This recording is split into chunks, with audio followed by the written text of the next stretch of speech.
fu mu toll nii 8h12 moo jot c'est l'heure des professeurs ñuy dalal kii di professeur Mbaye Thiam ak professeur Songué Diouf ñu leen di nuyu bu baax professeur. waaw ñu ngi lay nuyu jarbaat di la nuyu bu baax di sargal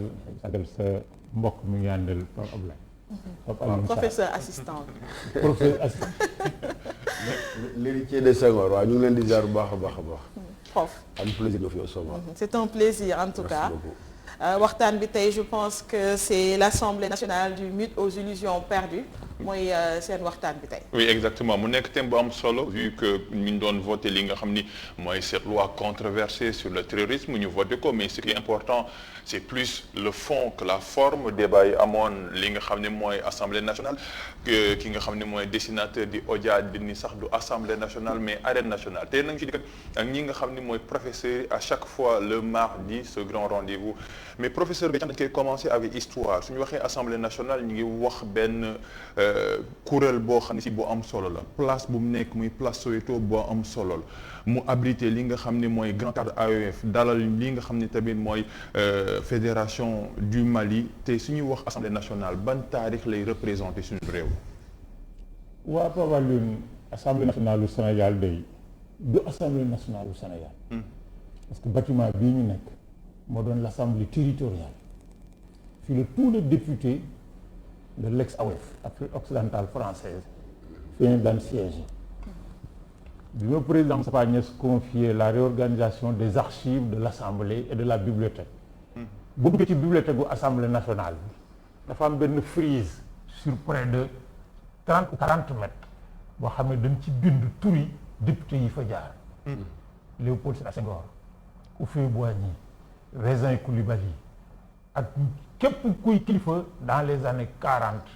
ba 1960 à l'indépendance en Afrique occidentale française seeni tur ngi foofu c'était pour rappeler à toutes les générations de députés yi jaar ba baa àddina tukki voilà pratiquement les références. Assemblée nationale bi après 1956 bi nga xamee ne loi cadre ñëw ñu jëm ci indépendance Ibrahima Seydou Ndaw moo fa nekkoon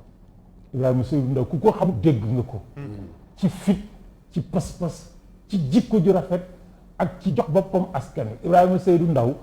génération politicien yi mu àndaloon dafa meloon ne un cheveu dans la soupe parce que ay intellectuel la taseel mais moom lu mu téeti doon intellectuel mais moom lañu tudde woon le député des paysans l'avocat des paysans nga xam ne àllub Saalum bi àllub Bawol ku fi mas a jàmmaarloo ak l'administration coloniale wala chef de canton wala chef de province moo la défendre ba dem ci du benn yoon du ñaari yoon c'est l'Assemblée nationale de Lamine Gueye soo yéegee au 3e niveau les appartements yi Senghor doon occupé bi ñu nekkee dans le gouvernement de transition vers l'indépendance ña nga fa foofu la Senghor dëkkoon Lamine Gueye ñoom du mu téeti toute cette génération de grands parlementaires yoo xam ne suñu masaan di waxante ci seen biir d'accord wuñu ci li ñuy wax mais yow doo bëgg ñu noppi parce que ku ci nekk li ngay wax da koy tëral ci wax ju jëm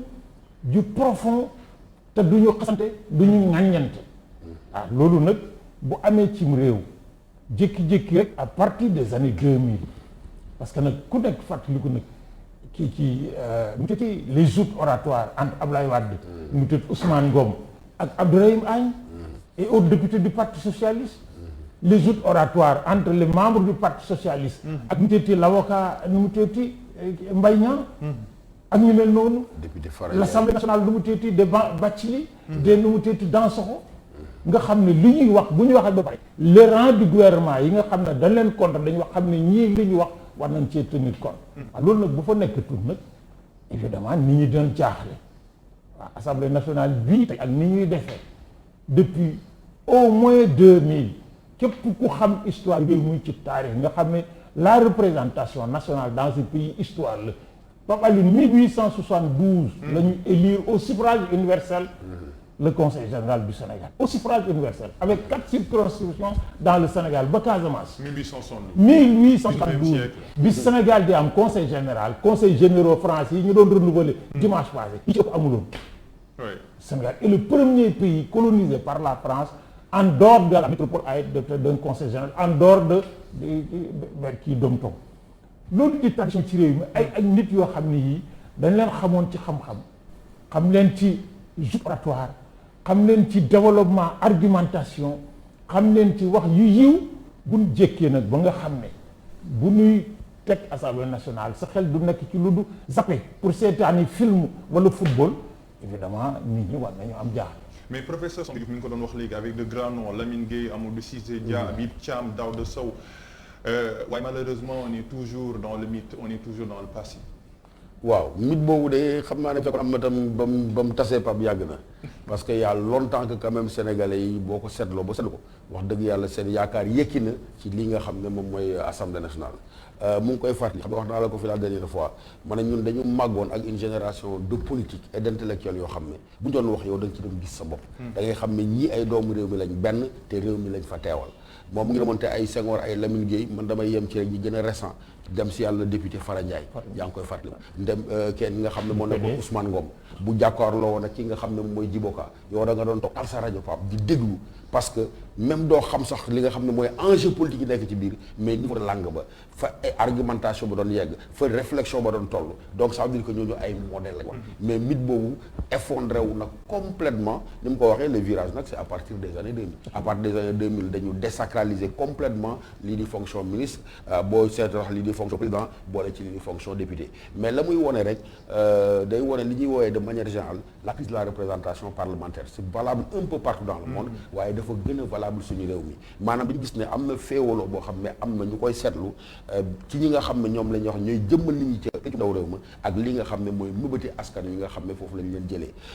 benn explication bi ci mode de scrutin bi parce que ku nekk xam na ne boo gisee député yi ni ñu leen di foole ku nekk xam na ne ki nga xam ne moom mooy taxaw ne moom mooy nekk député dañ koy ëmb dëxañ ko ci liste waaye mën na bañ a méngoo ak ki nga xam ne moom la pénc mi askan wi yaakaaroon mu takk ndombu tànk bi parce que kooku am na jikko am na baax am na taxawaay boo xam ne bu fa taxawee dangeen mën a jëmmal dangeen mën a fësal ci seen wàllu mébét beneen aspect bi également boo ko seetloo mooy niveau intellectuel u député parce que député ba pencum ndaw réew ma question yi nga xam ne mën nañu fay aborder dafa nekk des questions vitales des questions d'intérêt majeur yoo xam ne toujours dafay am loo xam ne ci ginnaaw c'est tellement technique Pape bu fekkee benn niveau bi parce que malheureusement donte ñun ay wolof la ñuy làkk ay joola ay séeréer waaye li nga xam ne moom la ñuy waxee fële texte yi nañ koy bind ci tubaab lañ koy bind man ma nekk député boo xam ne sama niveau permettre moom ma saisir les enjeux réels parce que au fond ñi ngay gis noonu ñoom dañoo ñëw rek parce que dañuy ñëw au nom d'un parti ñoom dañuy jàppale si diw alors que la nga xam ne lañ fay def xool ko ci loi bi nga xam ne moom lañ voté keroog nga xam implication yi am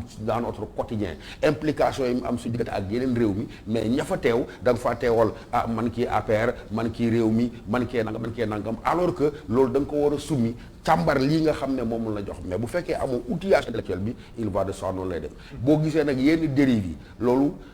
dafa nekk ci penc bi am parce que assemblée nationale quand même ña fay teew mooy ñu nekk fii ci télé yi mooy nekk ci l'école yi mooy ñu nekk feneen mooy ñu nekk feneen réew mi yëpp maa ngi dégg colonel Mor Gueye di ko wax ak Alassane Samba Diop léegi réew mi yëpp moom moo sooxe ci wàllu jikko parce que bu fekkee yaa ngi ŋàññi ñi nga xam ne par exemple ca biir keroog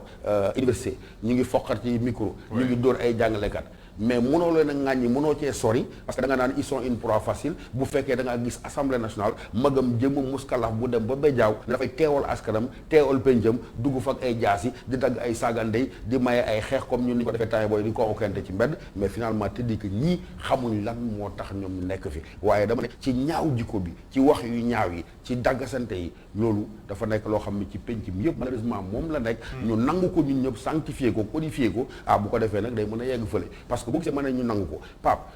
commençons par ñun ñi sax parce que am naa un pied dans la presse mais boo ko seetloo am na ñoo xam ne Oussama warul leen jox micro ci réew mi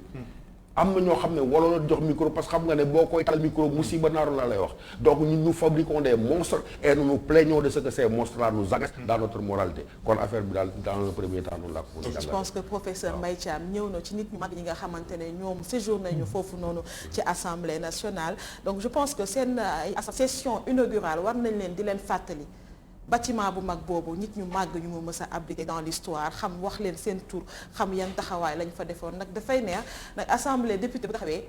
joute oratoire la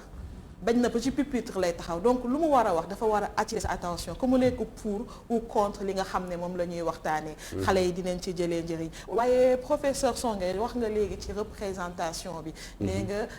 ni ñu fay gis léegi dafa nekk lu ñaaw mais dañu dem histoire dañu dem on est passé d'un tel nombre de députés tey ba ñaata 150 députés yokku na pourtant ay crème ngeen fi lim léegi lim ngeen fi Senghor ñooñu ak ñeneen ay Abdoulaye Wade bu ñu daan nekk assemblée da ngay am envie déglu leen lu tax crème boobu noonu malgré le nombre de députés qu'on a élargi mënuñu ko ci retrouver te pourtant parti yi ñooy tànn ñi nga xam ne ñooy nekk ci style tànneef la wala ñi nga xam ne ñoo war a sóobu ci politique ñoo sóobootul ci politique. waaw loolu am na ci wàll. benn ñi nga xam ne ñoo doon sóobu ci politique parce que bu njëkk moom xam na ko instituteurs yi ñoo ëppoon ci politique. alors que instituteurs yi c'était l'élite intellectuelle ça veut dire que tubaab bi dafa doon jël ñi nga xam ne ñoom ñoo gën a xarañ ci seen wàllu jikko ci seen wàllu jàng ñoom doon nekk ay instituteurs léegi ngay gis koo xam ne il a échoué partout mu dem damay nekk instituteur mais bu njëkk bu ñu leen diw instituteur la ñi nga fi lim ay Birago Diop ay David Diop ñoom ay Senghor ay ñëpp ils ont commencé par des instituteurs donc benn élite intellectuelle moom moo doon sóobu ci biir politique bi parce que bu njëkk on venait dans la politique mais booy ñëw da ngay fekk yow nekk nga ba pare defaru nga ba pare maanaam am nga stature intellectuelle ba pare am nga jaar-jaar ba pare ñu ne Ousmane mii de agrégé en grammaire Ousmane mii de docteur vétérinaire nangam maintenant c'est l'inverse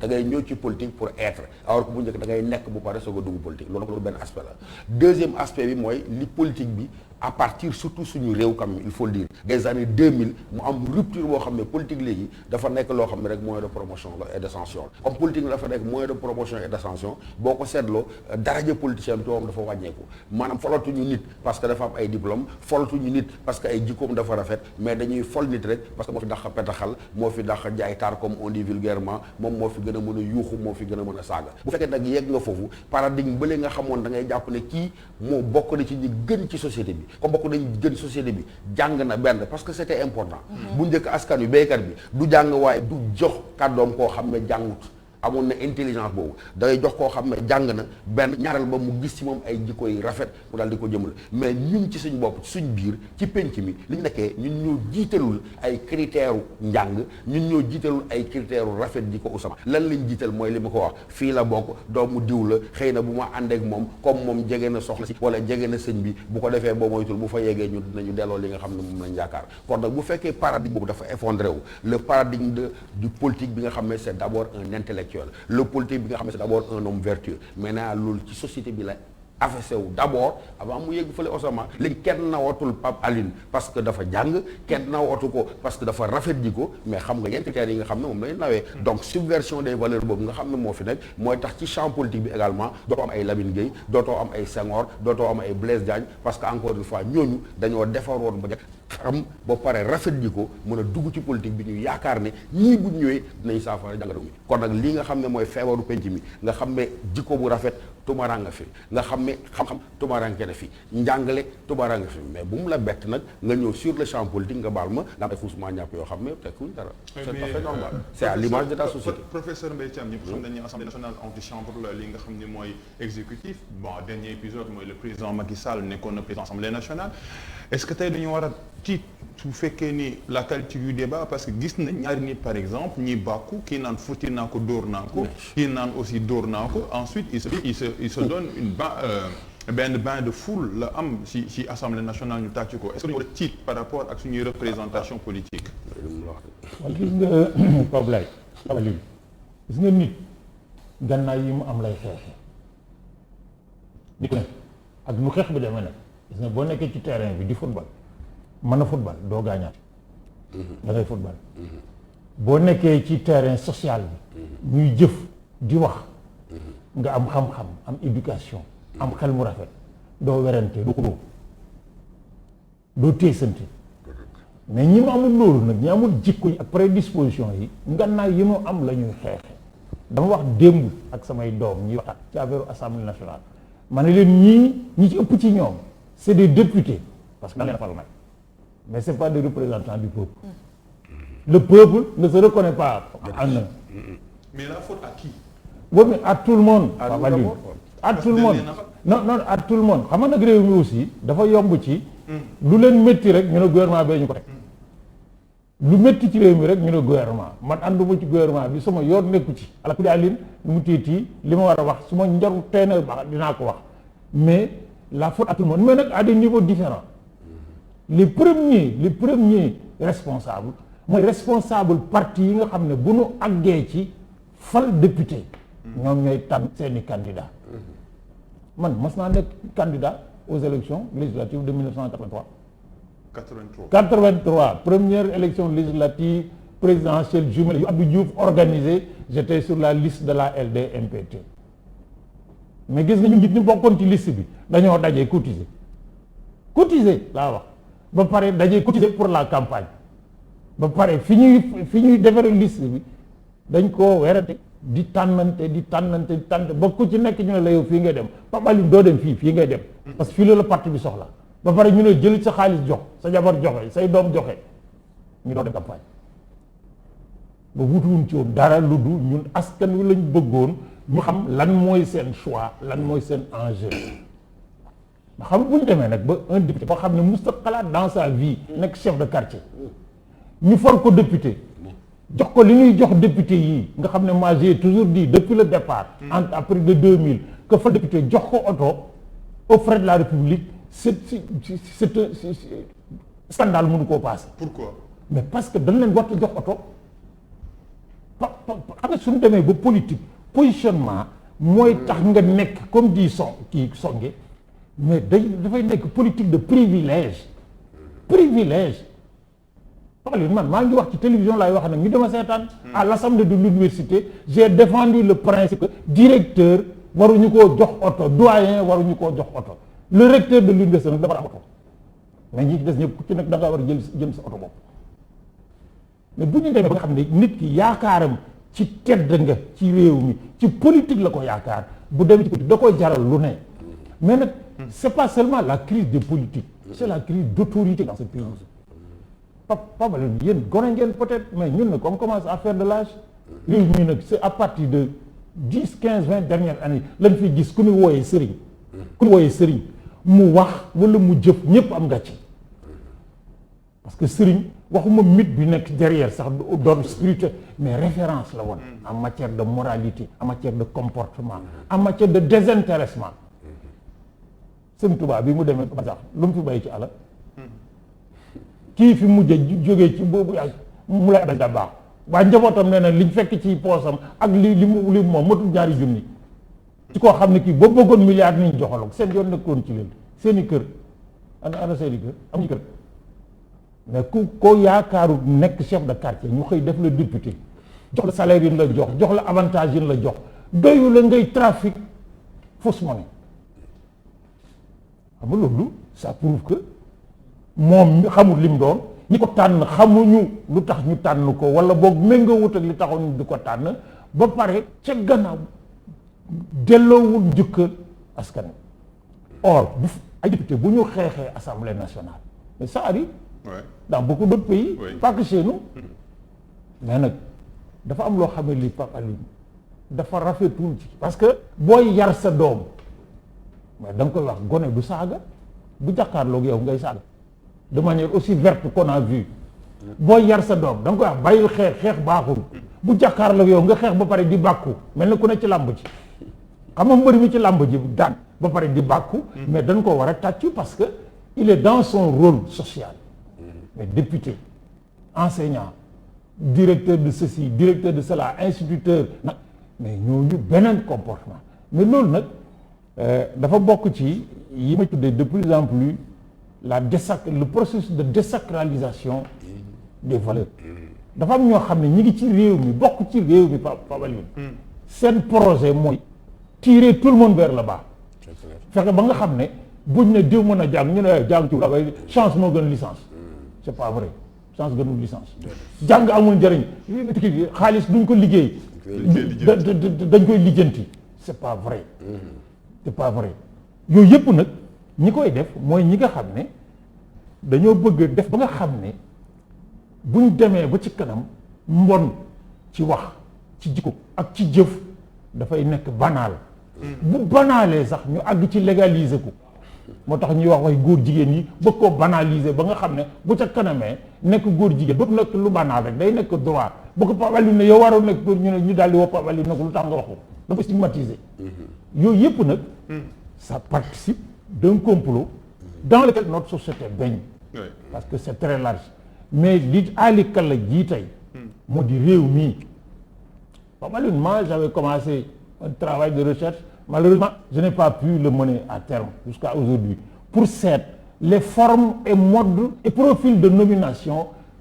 dans le régime socialiste et dans le régime libéraux. ñun fii lañ nekkoon gis nga suñu morom yi Senghor doon nommé ay ministre lenn rek lan leen mënoon parce que mooy d'accord ñoom politiquement mais ñoo bokk ak moom classe bokk ak ñoom université defandoo ay diplôme ñu génn dem ENAM jàng comme ñun wala jógee feneen ak feneen jàng ñëw yi kii leen c'est à partir de 2000 quand même des gens yoo xam ne ñoom ñu nommé ñooy njëkk surpris nommé nañ fi ministre jëlut service ñu nommé nañ fi ministre jëlut service parce que xam na ne liñ ko nommé kii ñu dem ci digg bi dañ ko wocc ko or c'était quel ministère de l'éducation nationale ñu nommé ko jëlut service ñoom ñi ko nommé dem ba ci ñu taqale 3-4 jours après ñu rocc ko dugal keneen xam nga ñooñu wut ministre de l'éducation nationale yëkkatiwu leen woon c'est les députés disent la même chose qui qu'il soit aucune argumentation parce que aucune ne justifie que des députés se battent à l'Assemblée nationale ba pare di bakk mode de nomination wala mode d'élection boobu laa bëgg ñu taxaw parce que bu ñu jëlee ñi nga xam ne mooy député yi ci benn liste la ñuy nekk seen parti yi ñoo koy proposé te ñun ñi nga xam ne ñoo leen di tabb ñun askan liste boobu balaa jotee jot jour wat jot ci bulletin ba ngay tànn ca ngay gis ñu bind seen tur yi ak seen profession yi ñuy def est-ce que loolu waruñu ko xoolaat donc ñun bu ñuy dem di voter ji a priori xamuñu ñan ñoo nar a nekk député tant que amuñu bulletin yooyu ku ñu xam mooy tête de file maanaam ku ñuy jiital bu ñu defee coalition bi ñu ne coalition bi de peut-être njiitu réew mi ci la bokk coalition bi de Idrissa Seck ci la bokk coalition bi de Sonko moo ko jiite donc ñun ñooñu la ñuy xam seen profil mais ñi nga xamante ne tey jii ñoo fay toog bu fekkee am nañu 5 députés au-delà ki nekk ci liste nationale bi ñooñu duñu leen xam duñu xam seen moralité duñu xam seen njàng duñu xam nag bu ñu demee dinañ fa am taxawaay bu wër donc ban travail la ñu war a def pour que ñun ñuy familiariser un petit peu ak ñi nga xam ne ñu war nañ leen mën a tabb. D'abord travail bi ci jiitu mooy politique cim réew mooy lan ak lu muy jariñ parce que politique moom ñaaree mën a am nga def ko bokk ci soo defut it bokk nga parce que ñi bokk dañuy yóbbaale parce que député yii nag lu ñu leen ŋàññi ñooy suñuy député de bu ñu sañoon nag duñu si nekk suñuy député mais ñooy suñuy député amuñu pexe donc notre rapport au politique et à la politique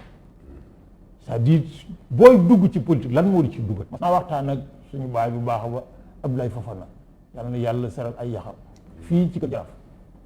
mu ne ma mbay mu ne ma man lu ñu jaaxal ñun suñu génération mooy ñu bi nekkee ministre man mii di wax ak yow Amadou Racine Ndiaye diw daaw fii lañ dëkkoon ci immeuble Sika bi wala ci Sika bi jàpp bokk ak nit ñi kii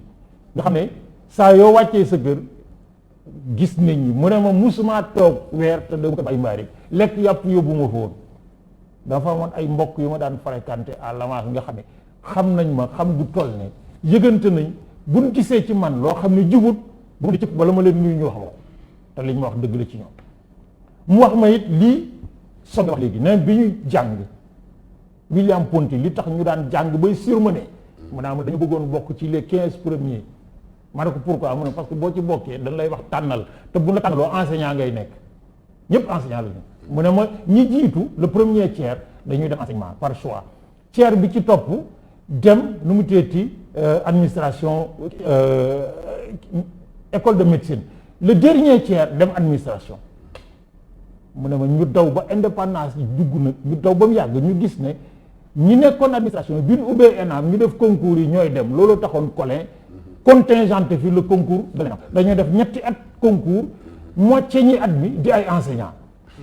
mu ne nag bu enseignants yi génnee enseignement dem ENAM kuy jàngale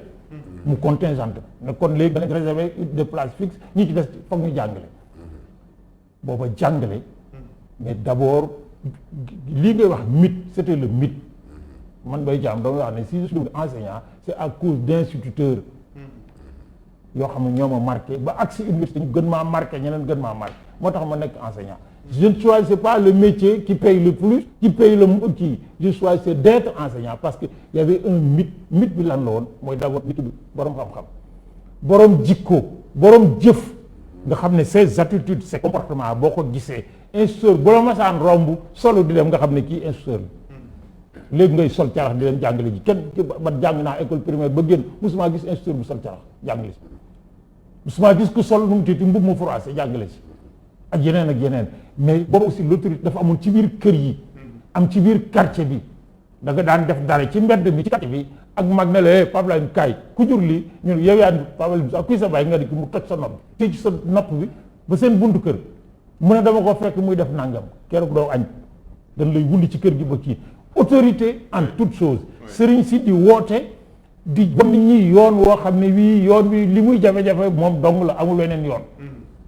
mais bu tey sëriñ woo di la nax mais boo génnee mu teeti ji ñi sëriñ ñoom ñi ngi sëriñ ba tey ak yeneen ba àgg nag ci politique bi moo politique bi la ñu gën a gis di Oussama wax moo ci nekk c'est-à-dire réew mi ni ñuy tànne en toute chose sous forme d'autorité la ñu war a seetaat ba pare nag di defar feuille de route ak kun jiital bi ci jiitu nag muy feuille de route morale et éthique xam nga damay wax toujours ne bi Afrique amee indépendance ba tey ñi fi def tojaanga dans tous les pays ñu jàng lañu li ce qui nous est arrivé de pire ñu jàng ñoon ko tey parce que ñoom la ñuy jox nguur seen jikko matu ko ñu transformer ko yóbbu nit ñi ci giraawaali goo xam ne gi ñëppay sonn c'est pas les ignorants qui le font au yëpp nag mi ngi aju rek ci njiit gis nga Mamadou Dia bi ñu ko jàppee Mamadou Dia était le président de la moo yilifoon Senghor historiquement il faut que nit ñi xam moo ëppoon Senghor dayoo ëpp ko man ëpp ko pas-pas c'était le patron du Sénégal bi ñu ko jàppee fekk ñu ci moom ñaari dërëm fekk ñu ci moom kër man boobu maa ngi école primaire dëkk jëppal gii famille yam ñi ngi jàkkal ñi ngi leen logé woon ñu mu téet en face de la biscuiterie seen xarit ñoom fu lu amuñu kër parce que dafa musta nangu dërëm bu bokkul ci li mu ñàkk bokk ci li muy dundee te lu mu am seq ko ay mbokkam seq ko ay am ji jàmm yooyu yëpp nag daf fay jógee comme ça réew mi tey li fi manqué c'est pas les compétences gis nga député yi xam nga kii da Oussama dafa wax ne ñi jàng dañoo nekkul ci politique mais bien sûr parce que dañoo bañ dugg dans un magma où on mélange les torchons et les serviettes ñun ba ñu politique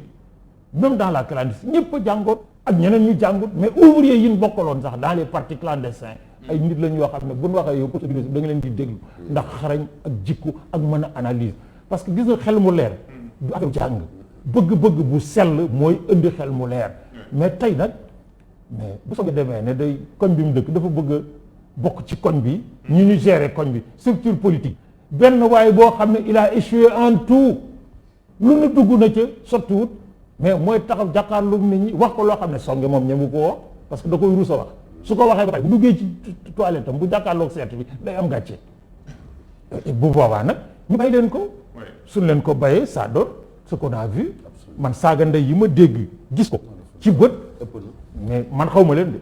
si am na ci ku ma xam parce que nag y en a un membre du parti du PDS ci la connaît parce que nekkoon na étudiant fii ma nekk université xam ko li ma dégg ñuy wax génn ko seen gémmiñ bi ma koy ki man kot dong maa nag sama kër mais dama am gàcce mbir kii bi ma gisee Ousmane Sonko pour ne pas le nommer parce que je n'ai absolument rien contre personne dans ce pays ku nekk la yàlla teral yàlla na nga jig mu ne duma naa ko doon naa ko summi naa ko gàcce la am parce que nag dañoo xëy di voté ba ngoon téeméer nit ñi ne fukki nit ak juróom tan loolu kun ko def ci réew mi amutoo droit wax lu la neex amutoo droit def lu la neex amutoo droit mel nu la neex c'est que pour il faut qu'il se rende compte que gis nga boo nekk ci sa biir kër yilif say doom nekk sa biir kër mais am na loo xam ne lii yaa yilif kër gi mais amul droit def ko yooyu nag soo ko seetu mais nu la neex mel loolu la neex def. professeur Songe daa mel ni tey suñu nee député yi wala assemblée nationale échappé wu ak lu ñuy wooye société de spectacle parce que gis na suñuy voté loi yi day am ay médias yu fay nekk am ay sites am ñuy def ay direct mel ni député yi dañuy profiter si moment bi nga xam ne projecteurs yi dañuy braquer si ñoom pour wut buzz c'est moins fond bi vote bi que am buzz après féliciter j'ai fait ça j'ai fait cela parce que am na ñoo xam ci xeex nañ sax ñu recevoir lañ avec des asticots. Il a toujours été ainsi et c'était parce que c'était des moments forts de la vie nationale même ba télé yi bëriwul nii rajo yi bëriwul benn RTS fi ne woon mais bu ñuy wane lay xew ci pencum ndaw réew Pape toute activité sax ñëpp dañuy braqué wu foofu parce que dañu xamoon ne quand même c'est des questions ni ma ko waxee d'intérêt national mais utum buzz bi est-ce que foofu la commencé Pape moo tax sànq ci sama réflexion maye la li nekk ci biti moom mooy ci biir assemblée rek c'est-à-dire que ñun ci suñu bopp ñooy def la promotion de la médiocrité wax naa la ko dama la koy répété boo gisee ñii mel ni ñu mel nit sañe taxaw comme ni mu ko waxee yegg ci benn niveau de responsabilité bi naan dóor naa ko summi naa ko nangam mais parce que xam na ne dañ koy tàcc ci loolu xam na ne kenn ko ci ŋàññi parce que société ba mu nekk loolu la ñu gëm na nga nekk guerrier na nga ñaaw làmmiñ na nga mën a dagga sante ki nga xam ne mooy jiite réew mi institution bi ka ko gën a mën a saaga kooku la ñu jox ne moom moo am fit moom moo am daraja mais kooku la ñuy barkel bu fekkee société bi dafa am noonu la tëddee mais bu mu la bett léegi nga xam ne mooy am ca ndaw pencum ndaw bu réew mu am fa parce que bu fekkoon yow ci contexte bee lañ nekkoon bés bu député taxawee daal ne man xeex naag diw futti naa ko yàgg na ma ak doole kii ma koy nangam mais keroog pare na ca mais ki koy def tey xam na ne société bi fii mu toll dañ koy tàccu ne guerrier la parce que gars yi dañuy dof-doflu nii ak nii société boobu nga xam ne ci violence lay dem violence physique violence langagière violence intellectuelle nga xam ne ñoom rapport de force physique lañ xam société boobu di ko tàccu mais noo bëgg député bi def ne na lu dul noonu parce que xam na ne la muy def moo méngu ak société bi te société bi moom moo meññ député boobu. mais violence war naa am ay obstacle non ay limite maanaam limite. waaw foo xam si foofu la war a yem. waa limite warta dugg fu nekk. waaw warta dugg fu ne.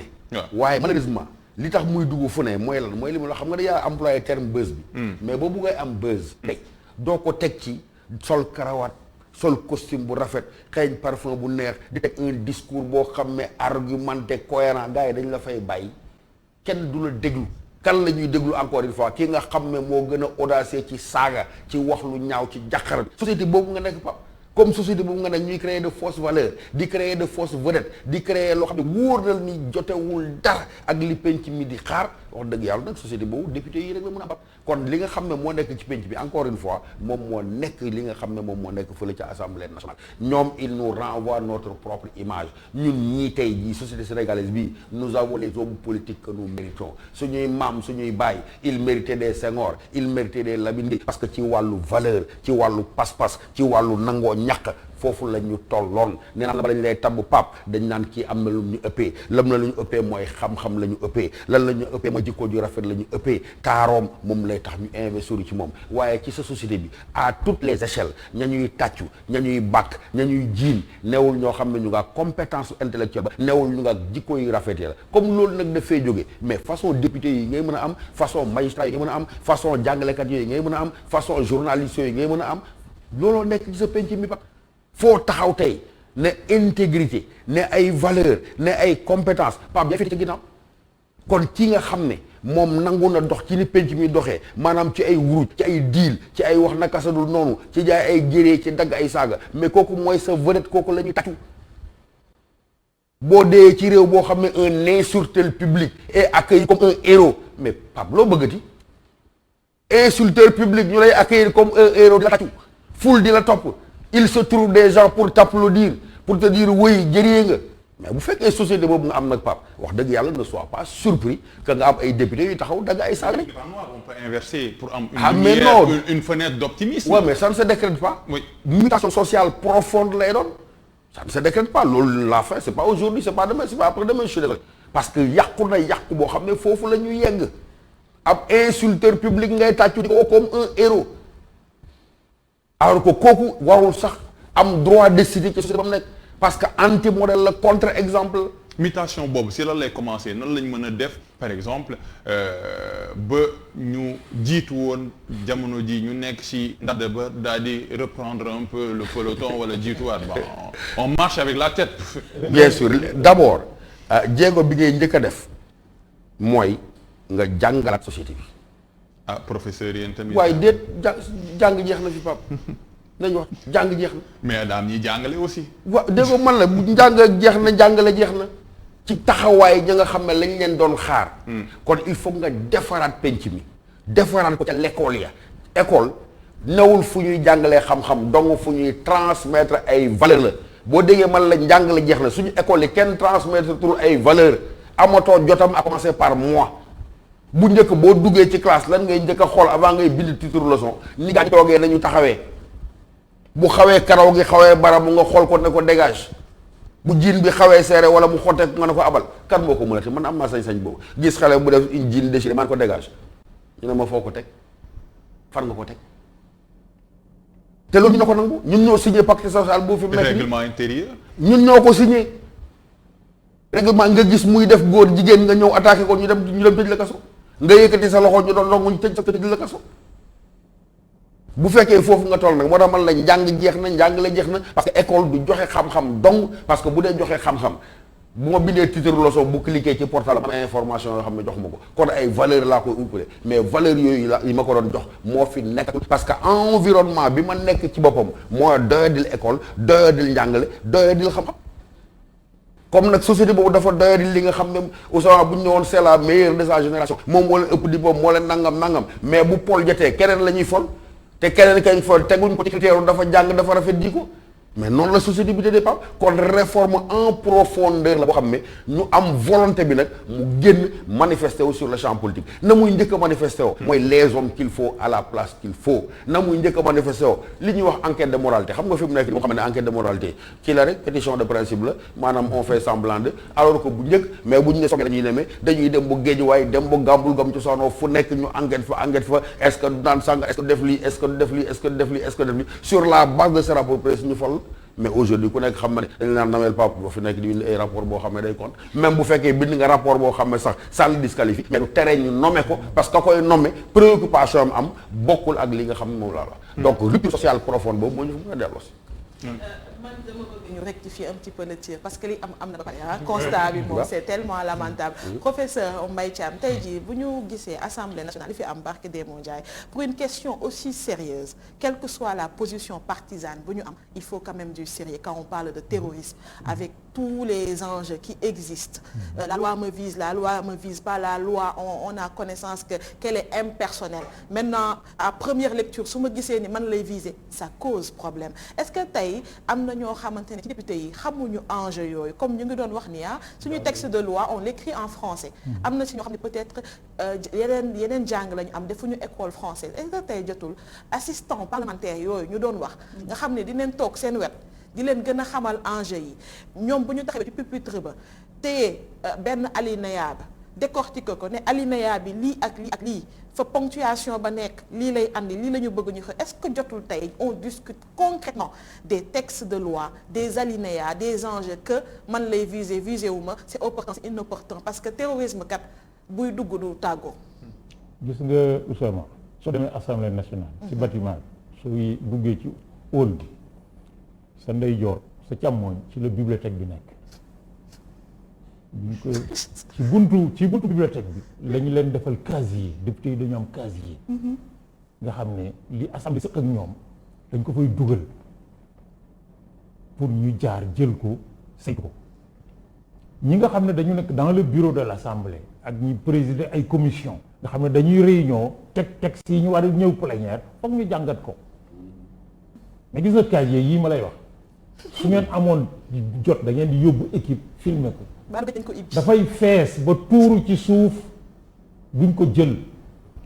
bi ñu ko teg foofu bokkoon naa ci ne nañ ko def foofu parce que dafa jege bibliothèque bi sama xel dafa nekkoon ci député bi ñuy ñëw pour discuter de texte récupérer documents yi bibliothèque bi nekk ci kanamam day daal di dugg su duggee de wut ay téere wut ay ceci ay documents jàngat yooyu yëpp boole texte bi door ñu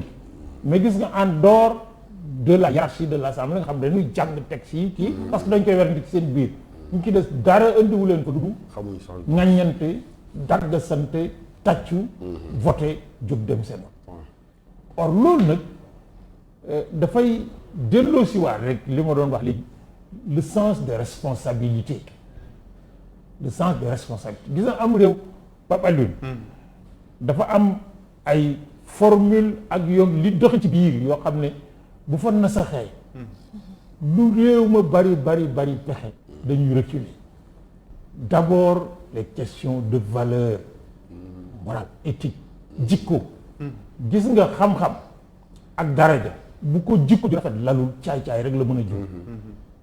caay-caay dong lay jur moo tax ngay jàkkaarloog nit ñu ne kii Mbaye Thiam mi ñu ne sëriñ la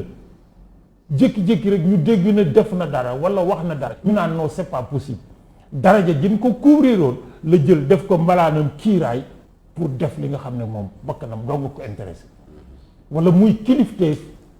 politique sociale culturelle sportive ou autre mais gis nga jikko ci xam nga lu koy indi xam nga jikko mi ngi mel ne doom bu nu war a ji ak suuf su nangu ak ndox mu doy te kenn jiwut soo jiwut du sax gis nga jikko dañ koy tàggat ci nit daf ci am loo xam da koy judduwaale mais dañ la ciy tàggat or dañ def loolu moo indi yar éduquer ci biir éducation dafa am loo xam ne lii mënoo faa àgg fii xamuloo xam-xam jàng soo jàngut mais da ngay indi li Théâtre de Chardin doon wax l'animal sait l'homme sait qu'il sait la différence mooy le niveau de conscience bi nga xam ne nit ki xam-xam bi daf bu bëgg a def daal moom som nga ñeme nga loolu mu ne daal di commencé hésiter ba mu yàgg mu ne waaye gannaaw ba mu yàgg mais bu ko ma tam di gisee nu ko Oussama nu ko Pape Alioune Sarr bi gisee nu ko daal ne lii daal àlla yàlla nag ñu jàng ensuite indi nag une société de méritocratie gis nga société égalitaire boo xam ne ñëpp a yem même dans l'absolu communisme amul Marx et Lénine ont dit à l'étape du socialisme à chacun selon ses besoins à l'étape du communisme à chacun selon son mérite le minimum dañ koy jox wutal ñëpp mais buñ àggee nag ku ne am le minimum nag ku ci nekk nag la nga cay teg nag yaa koy wutal sa bopp mais nag bu fekkee ne tappale moo gën a gaaw jaar ci yoon wu jub taqale moo gën a gaaw jaar ci yoon wu jub luubal moo gën a gaaw jaar ci yoon wu jub te mieux et ça rejoint ce que j'appelle l'impunité dara doo la ci fekk li ngay def dara doo la ci fekk parce que waa ji fa jàppoon nag député muy trafiquer de l'argent sale gis naa ko ci réseaux sociaux yi mu ne candidat la ci élection yi ñu dëgmal xam nga loolu parti bi mu bokk bu fekkoon ne ba ñu lijjantee ba génne ko dañ ne ko bu feeñati laa wax feeñ buñ la déggati buñ la gisati avec des mesures conservatoires mais du àgg fii mu àgg mais yorom nekku ci xam nga lan mooy nekk problème bi bu ko parti bi retiré dañ naan dañuy perte élection yi foofu gox ba mu nekk gis nga Pape parce que malgré loolu nga wax yëpp ci moom la nit ñi retrouvé wu moom mooy séddale mooy def mooy doog bu mu gàcce yi comme il le dit. xam nga maam Cheikh Ahmadou Bamba du candidat élection. déedéet. te pourtant at mu jot depuis 1927 ñi ko mën ñi ko mën ñëpp jéem koo wuy si Cheikh Seydi Hadji Malick du candidat élection dimanche yi passé la am juróom-ñeent fukki ak juróom-ñeent ci suuf mais saa yu wooteem ba jotee nit ñi wuy si ko ñi dem daakee Medina Bache leen fa yóbbu jikko ju rafet ak wut lu sell c'est-à-dire que suñ yaakaaree ne nag mën nañoo boole tappale ak wuj ak jikko yu bon pour développer mais dañuy toog gis nga pétrole bii bu fekkoon ne ndox mi yàlla y sotti pétrole la xobu garab yëpp nekk wurus ak diamant bi ñu développé fekk jikko yu rafet defaru professeur Songué ñuy xanaa jeexal rek osama xam naa ni temps ci voté parce que ñu ngi dem ci local dem ci législative nar a dem ci présidentielle acte voté dafa am solo parce que mën na changer destin ou nation dans le bon sens ou bien dans le mauvais sens vote dafa am solo professeur waaw vote dafa am solo mais pourvu que ki nga xam ne moom mooy voté ak ki nga xam ne moom moo la ñu votel encore une fois mesurer enjeu acte boobu ñuy posé bu fekkee actel rek parce que Pape Alioune vraiment mooy sama gaan ba mu dëkk ci koñ bi ak noo mënti demee nit mbokkam nangam et cetera mais finalement vote bi dootul am njëriñ parce que encore une fois ki nga xam ne dafay voté Pape day xam lan mooy vote day xam ne carte boobu muy joxe day jouer ba ci destiné non seulement goxam moom mais ci destiné réew mi parce que mu fay teg bu fekkee li nga xam ne moom lañ ko teg mu ko tegoo day indi problème mais kii nga xam ne tam moom mooy taxaw di sàkku bu fekkee daf koo taxaw pour sàkku pour defar boppam rek wala pour am promotion individuelle comme ni ma ko waxee boobaa day faussé le sens du vote en tant que surtout en démocratie man dama ragal ne démocratie mooy suñu problème parce que am may philosophe yoo xam ne nag waaw c'est vrai man dama depuis dama naan est-ce que gars yooyu juumul nañ ku mel ni Platon ku mel ni su boo commencé ci Platon dafa la naan man bugguma démocratie ñu ne ko pour lan mu invoqué argument yi mu wax ne démocratie tyranne de l'incompétence la maanaam dans un régime démocratique n'importe qui peut prétendre à la gestion des affaires publiques alors que moom Platon mu ne dama gëm ne suñu penc yi bu ñu bëggee mu mucc il faut que ñu def ay ñàkk yoo xam ne du ku nekk moo mën a taxaw yëkkati loo xam ne man dama war a jiite parce que nee na nag am na ñoo xam ne ils en ont l'expertise ils en ont la compétence am nañ rafet jikko bi ñooñu ñoo war a jiite waaye société boo xam ne ku tëb mën ngaa samp sam dënd ñu fa la nee na loolu boo moytuwul c'est en toute beauté le début de l'incompétence et également day atteindre un peu toute la vie la société nit si la même chose boo waxee mun la démocratie daal mais c'est une affaire de foule c'est la promotion de la médiocrité ñoom dañ cee d'accord man bu ma koy xoolaat di ko xool dama naan est-ce que par rapport à nos sociétés ñooñu il n'avait pas raison maanaam il faut que ñu dem vers un régime aristocratique boo xam ne ñii nga xam ne ñoom ñooy tàbb seen bopp ci jëw aristocratique. waaw ci wàllu politique laa wax maanaam ñi nga xam ne dañuy prétendre à la gestion des affaires publiques mais ñu càmbar leen am profil boo xam ne yoram maanaam ku mel ni man bu tëbee ñu bind tënk yoo xam ne ci conseil tere yow doo mën a bokk dem tout court mais bu fekkee n'importe qui peut se retrouver à la tête des affaires publiques après tu voudrais avoir quoi. xam nga loolu song C'est le moyen mauvais des systèmes. loolu songee soo de gisee la charte de Kurukan Fuga waaw 235 mais mi ngi ci mais dañuy wax bu ne sori na mais la charte nu mu téeti la charte du Mandé du Fouta de Souleymane Baal Souleymane bu ngeen falee bu nuy fal la yonent bi waxoon mais fële la ko waxee Souleymane Baal da koo dëggal fi dañuy natt ndax xam-xam bi man na ñu natt ñu tari ñu ne ma yow génnal parce que soogee la dàq jàng mu ne ñu waa génnal mu génn ñu ne waa soogee jikko ji ñu xool ñu ne jikko ji des na ñu ne génnal di seet ba gis ki nga xam ne jikko ji méngoo na ak xam-xam bi mais Souleymane Baal yemul foofu dafa ne suñu ko falee bu dawalee weer ba weer wa dellu si déwén nañ ko taxaw càmbar am amam su fekkee ne yokk na ci dërëm boo xam ne bii mënu koo justifier nañ ko fal ci taxaw bu mandat bi matee na jox keneen te dootu fol ak yeneen ba charte bi mat mais loolu fii lañ ko bind ci réew mi nag bindewuñ ko nu mu tee ci France bindewuñ ko kii te bi muy wax loolu mais la révolution française amagut la révolution américaine amagut c'est le 13e siècle ak yeneen mu des gis nga bu ñu demee ba gis nga élection yi ñu dëgmal da nga affaire kii vote c'est un acte citoyen te nag as gor nag li mu bokk dafay wone ne bokk na ci mais bu demee nag ba nga xam ne da ciy dugg taq ci génn gën a tax mais moo tax ñu bari taxaw le niveau d'abstention dans ce pays abatu dem France dañoo voté 67% des citoyens voté wuñ élection régionale.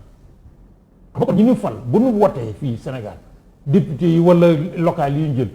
70% de la population voté wul ñu ñu fal ils représentent qui personne seen bopp ils représentent eux seen chapelle politique seen chapelle ils représentent personne d'autre il en est de même des autres ba tax na teewul nag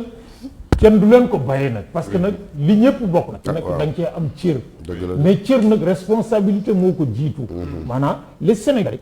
dañoo war a taxaw di wax ak ñoom ñi jaakaar ne li ñuy wax baax dañoo war di wax réew mi léegi bokk na ci yi ko nasaxal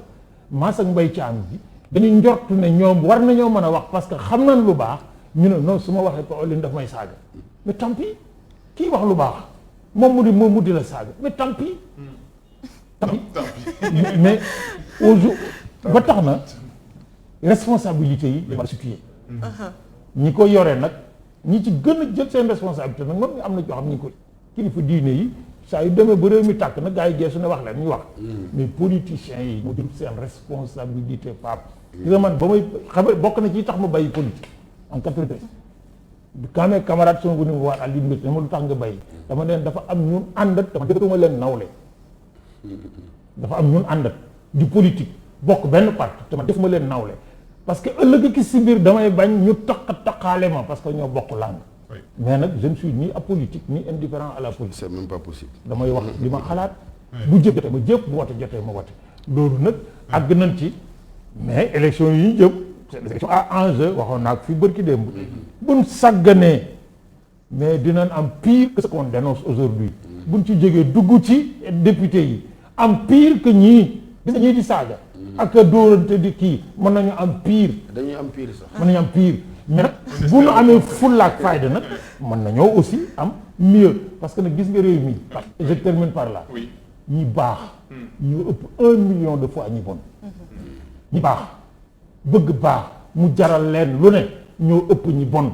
c'est vrai que nag yéen it nag vous pêchez vous de la presse parce que nag kii wax lu baax di jëf lu baax ça vous intéresse moins que ki nga xam ne li tax Sénégal gépp xam ko mooy dafa taal caméra di saaga pendant 2 heures ñu ñëw ñu invité ko plateau télé man bu ma doon journaliste du ma ko tàllal micro. am na ñoo xam ne moom jomb nañ leen tàllal suñu micro. am na solo professeur di ngi leen di jaajëfal bu baax waxtaan bi am na solo professeur Songué Diouf professeur Mbaye Thiam jaajëf xam naa da ngeen di joxe dig daje beneen mardi ci beneen l'heure des professeurs. Avec beaucoup de plaisir. Merci également à Pape Aliou Sarr. Merci à vous chers téléspectateurs. Il est 9h donc c'est la fin de la matinale Top Sénégal. jaajëfal bu baax te di leen jox dig daje suba 6h30 ñu démarrer ak yéen jaa ngeen jëf.